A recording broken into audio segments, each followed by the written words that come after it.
Hello everybody, here I am holding a bunch of banned books. Now these are not all the banned books in the world, and of course banned books are going to range from regions to region. Here I am holding some of the most commonly banned or challenged books. So Freedom of Read Week was February 20th to 26th, and in honor of Freedom to Read Week, my university did a book display of all the banned, challenged, burned books. Just some of them, not all of them in the world, I don't assume. So I was very inspired to do a video talking about banned books and challenge books and provide some insight on them. And the reason why we're going to talk about banned books is because I think there are problems with it. And this video is just going to be a bit of a rant, and I really hope you enjoy. Why do books get banned? Now, books can be banned by the government or by the school board. Books can be banned for any of these following reasons: being sexually explicit, inappropriate language, racism, challenging of religion, etc. With that being said, here are the books that I'm going to exclusively talk about in this video, with it being centered around the moss, but we're going to get into that later. Now, I want to first talk about these two books. These are two books that I read last year in my final senior level of English in grade 12. Now, this is Kite Runner, great fiction novel. This is 1984. Now, let's talk about The Kite Runner by Khaled Hosseini. Now, this book was banned, and it's not banned in the school district, of course, because I was reading these books, but they are banned and challenged in many other regions of the world. Now, The Kite Runner, it was banned for these following reasons: for inappropriate language and sexual violence. Does this book deserve to be banned? No, I don't think this book deserves to be banned. Why? Now, although I'm not here to say anything about why we should or shouldn't ban books, I'm here to also say that we shouldn't ban books that should be read. This is a book I believe should be read because it's about a real issue. An issue that unfortunately has some relevancy to the current day. It also talks about history, about the war in Afghanistan, the Taliban takeover.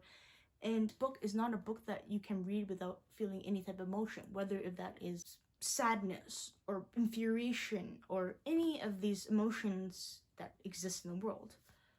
This is a book that is really sad to me. I cried reading this book because it was just so upsetting. This book does contain a very disturbing scene of sexual violence, and it is very disturbing, that one little scene.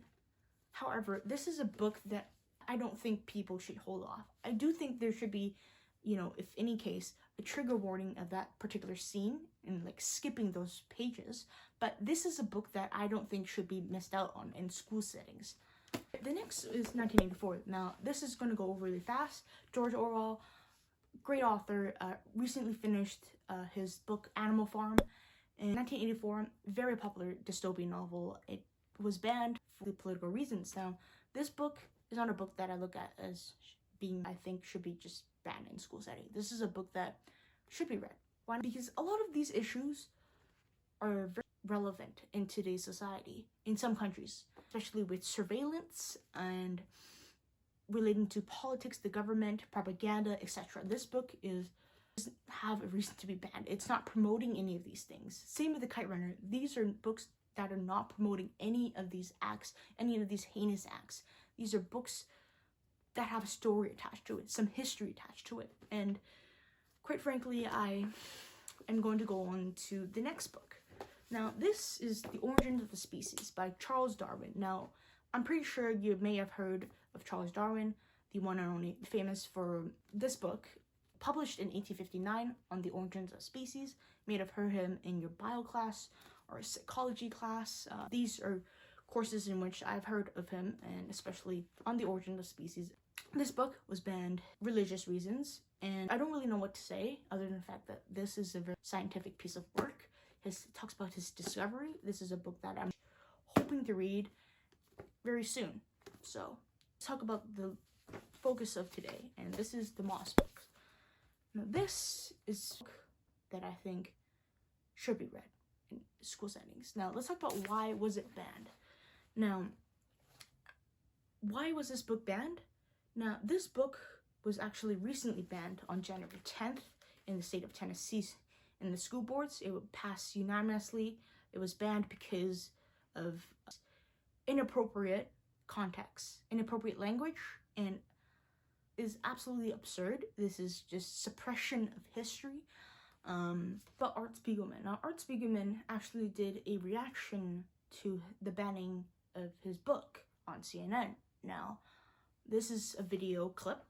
Having read the transcript of the school board meeting, the problem is sort of bigger and stupider than that. They really genuinely focused, listening to this or reading this 20-minute document, they're totally focused on some bad words that are in the book. Like, damn it, I can't believe that the word damn would get the book jettisoned out of school on its own. But about his publication, this was the first Moss edition. It was published in 1980. This is the second edition, published in 1991.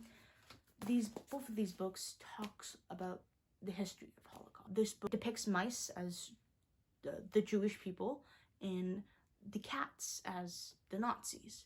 This is a graphic novel. This is a book that can be read by teenagers, young teenagers. It shouldn't be banned. It talks about the Holocaust, which is a history.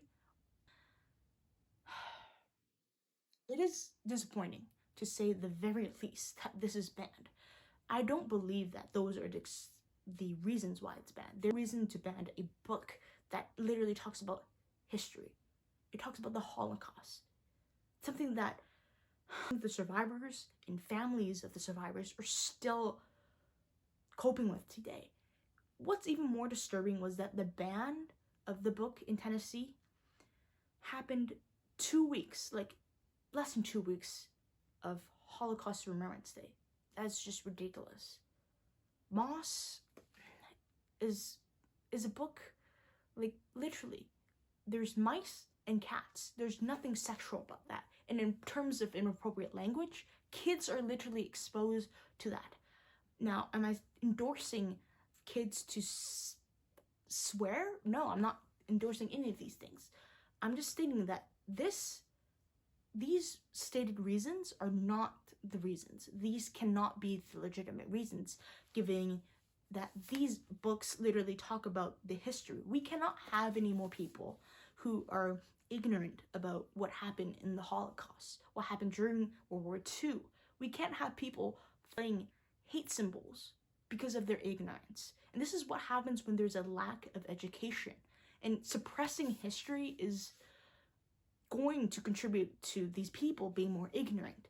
It's the year 2022. School boards shouldn't be banning these particular books that are highlighting real issues, real historic issues, or these were, of course, as I mentioned previously, books that were promoting like heinous acts or racism. That would be a very different story. These books are not.